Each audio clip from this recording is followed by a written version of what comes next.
This is the latest Russian Defense Ministry footage of its planes returning from airstrikes in Syria.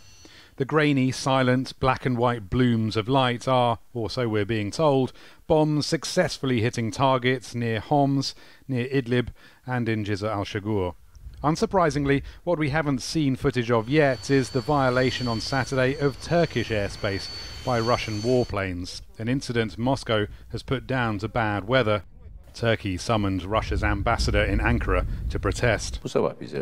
What we have received from Russia this morning is that this was a mistake, that they respect Turkey's borders and this will not happen again. Turkey's rules of engagement apply to all planes, be they Syrian, Russian or from elsewhere. Turkey's armed forces are very clearly instructed.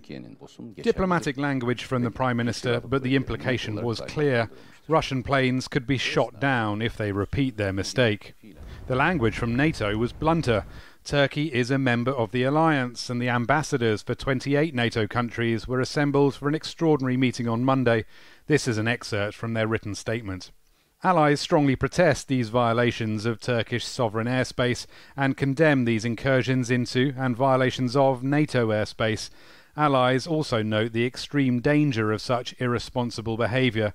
They call on the Russian Federation to cease and desist and immediately explain these violations.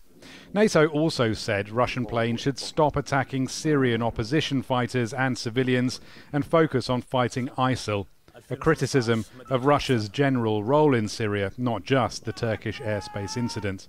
But Moscow doesn't make the same distinctions as the West. While Washington and its regional allies have been equipping and training groups they see as more moderate alternatives to ISIL, Russia's leadership just sees the whole lot as terrorists. And Moscow says it's prepared to protect its ally Bashar al-Assad against all his enemies.